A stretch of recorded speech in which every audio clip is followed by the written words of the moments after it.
Hello, hello. This is JJ with TogetherWeSeek.Online, and I'm so excited today to be with Susie Gal. Now, Susie is not somebody that crossed my path here in the States. In fact, I actually found her work on YouTube. And I wasn't just searching on YouTube. I actually had a session with Sarah Steele when we were talking about doing some of the work of Dolores Cannon and some of the work of hypnosis when I learned that I have some wisdom around playing cards. So I was super eager to see who else in the world has this wisdom and how are they sharing it. So I came across Susie and I reached out to her on Instagram and I was like, tell me what you do, how you figured it out. And I just decided that I would bring her here with all of us to share the wisdom of the cards. So Susie, thank you so much for joining us. Thank you for having me. So tell me, is there wisdom in the playing cards? There is, yes. And I would say the good thing about the playing cards is they are accessible to everybody. These are my cards. And I know I'm holding my own right now too. Yeah. So how did this happen for you? How did you learn there was wisdom in these cards? Well, so for me, I've always been into spiritual things since I was little, to be honest. And obviously, I encountered tarot cards, couldn't really get on with them because they're quite complicated. I don't know, they just didn't really resonate with me very much. And then I was reading a book and it said, that you can read normal playing cards, which obviously, that was a surprise to me because we'd only ever use playing cards for like games at home, but it made sense, And obviously I had a pack of playing cards lying around the house, the same pack I've got now. So I just sort of got stuck into it. What I like is the fact that they're so accessible and, everybody's got a pack of playing cards in their house. Or if they haven't, you can go into your local shop and just buy a pack for like peanuts if you haven't got them on you. And they're just such a ubiquitous item, they're so versatile.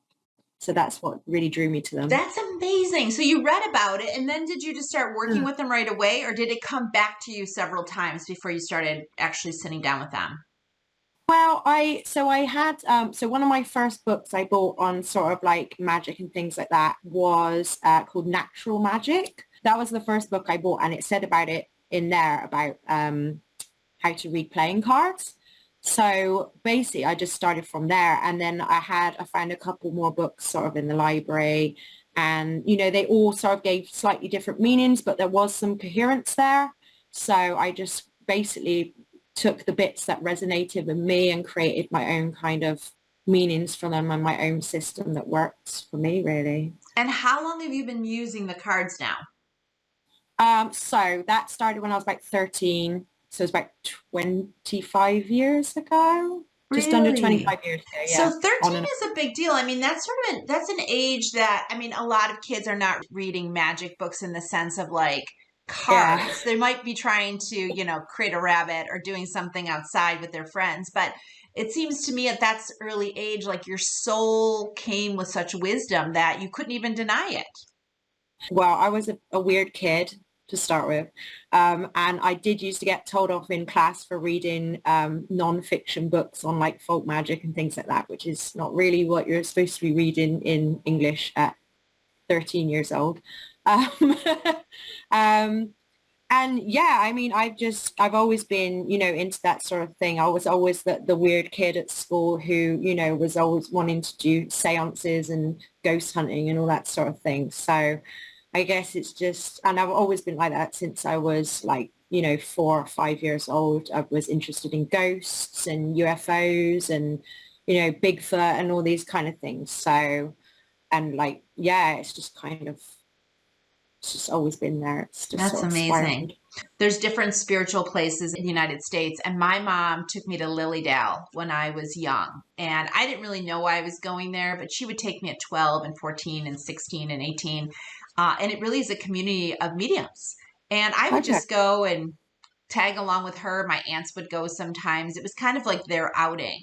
But I didn't really realize till like later in life that I had the talents and the tools myself. So do you have people around you in your life that sort of nurtured that part of you?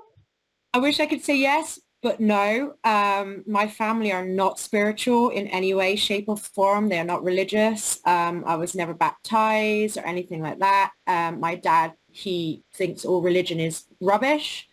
I used to go to like church parade on a Sunday sometimes with the Girl Guides, and that was literally it. So this is why I don't really know where it came from, because my family is not into anything along like mystical or anything like that. So no idea where it came from, to be honest. And I wasn't really encouraged either. I do remember my mum found one of my books when I was like a teenager, and she went absolutely mental because she thought that I was gonna, you know, summon the devil or like, you know, become one of these like satanic teens or something like that. You know what I mean? So she was like panicking like mad and all this. So I basically just had to cover everything up for a long Yeah.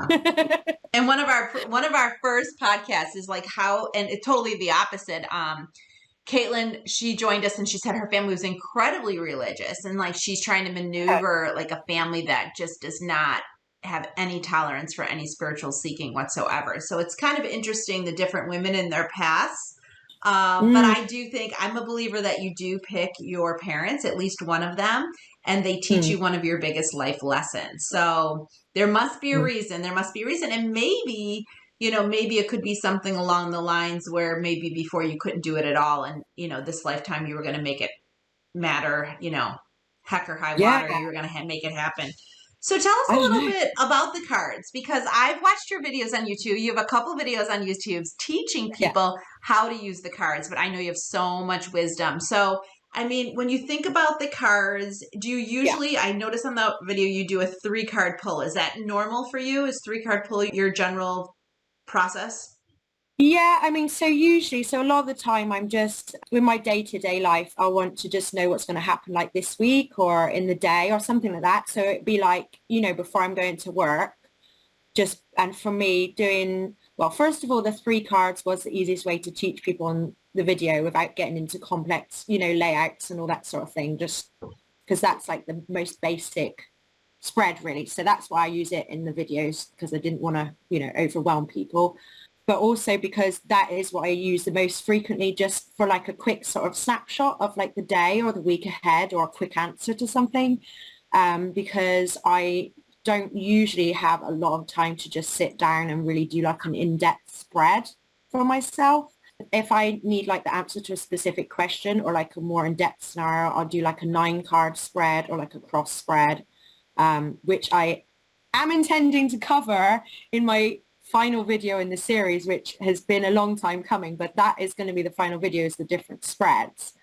But yeah, so usually just for like a quick thing, I'll use 3 cards because it's just really, it's really simple, and you can just read it in 5 minutes and then, you know, head off and do whatever you're doing. So yeah, so that's the one I use the most. If I'm reading for other people, then I'll do obviously more complex spreads. It just depends on the need, really, to be honest. I love it. I love it. And I'm going to link your YouTube video. So I don't want to give away all the steps. I think it's good for people to see, because you lay it out really so brilliantly of like all the steps of how to go through it. I think for me, I just need to keep practicing for sure, of doing it over and over. And I need to watch the videos again, especially number 3. I need to watch those again. So I will definitely link those.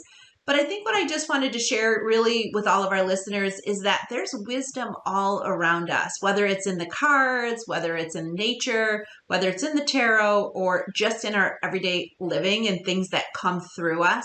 And I think for many of us, you know, we overlook some of the obvious places of wisdom.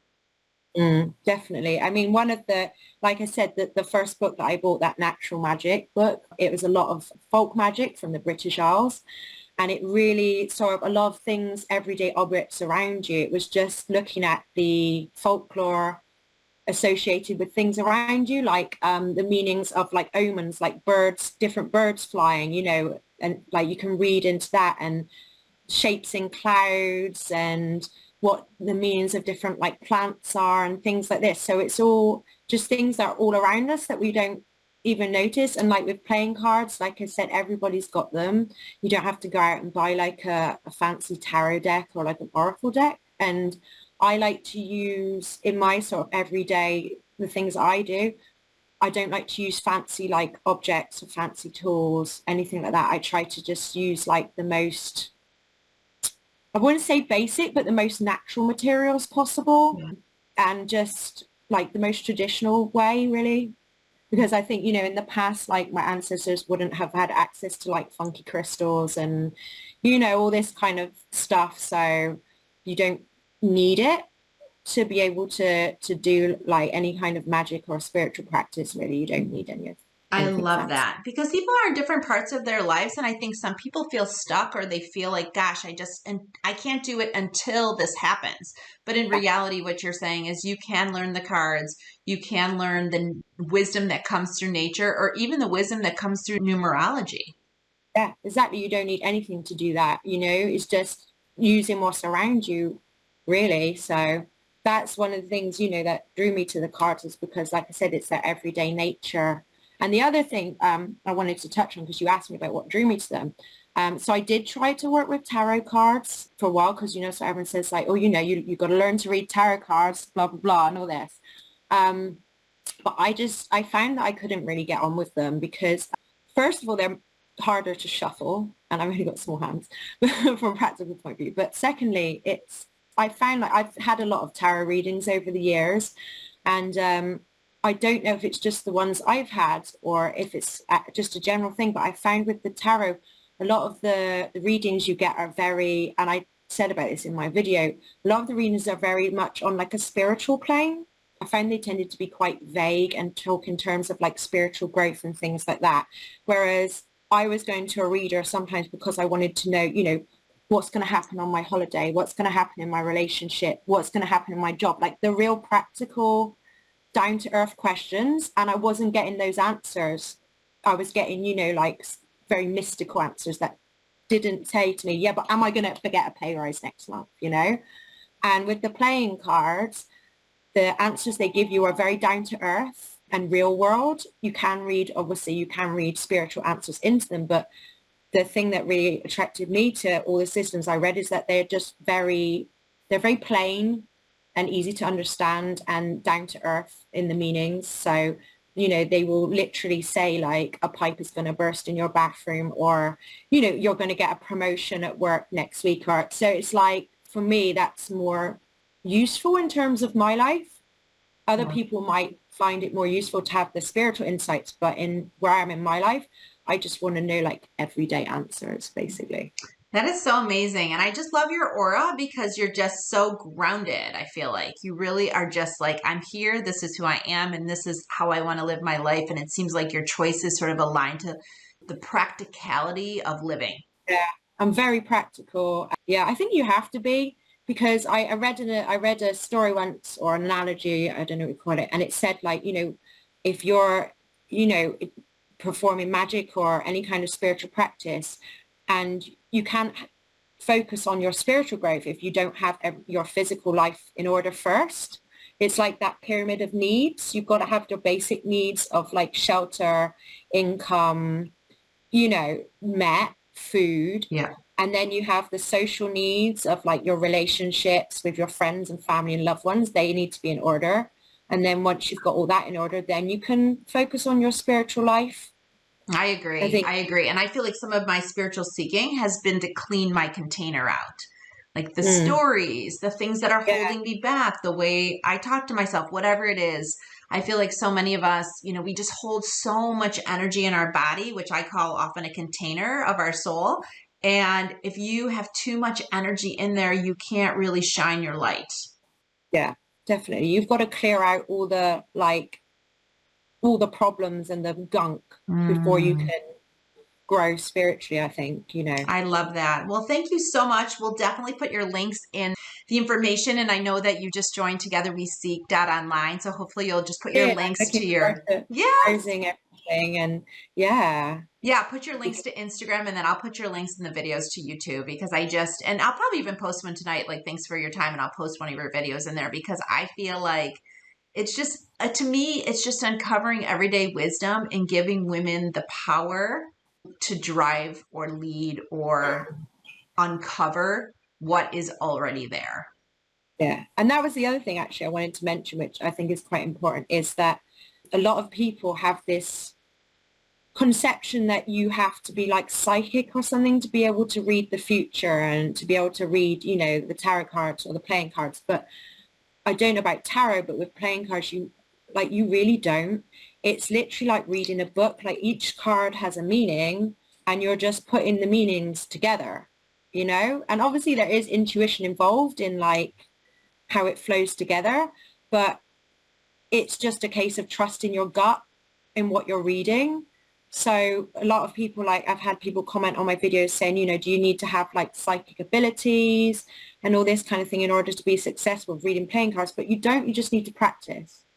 Like that's what I mean. It's like open to anyone. I don't think I have particularly any more psychic abilities than the next person. I've just practiced a lot. So Such a beautiful thing. Such a beautiful thing. And I think it just empowers anybody to almost do anything. You just have to keep at it. practice, yeah, that's all it is. Practice makes perfect. Well, I could not be more thrilled that our paths have crossed, and I will continue to follow you. And if you ever teach classes or do anything, we want to know about it. So make sure you post about it. I will. I have no idea. I mean, I only started doing the videos because it was lockdown and I was on furlough and I had a lot of free time, and I thought, do you know what, I read these cards, I might as well share this with people. So who knows what I'm going to do next. Who knows? Who knows? But we're so excited to just have you in our community and learn about your journey and just bring another level of wisdom to us that is around us all the time. So thank you so much, Susie. No problem. Thank you for having me. I look forward to seeing the book come out. I'm really interested to see what it's going to be like. Oh, good. I'll have to send you one. Well, thank you, everyone who's listening, and we'll see you here again. Thank you.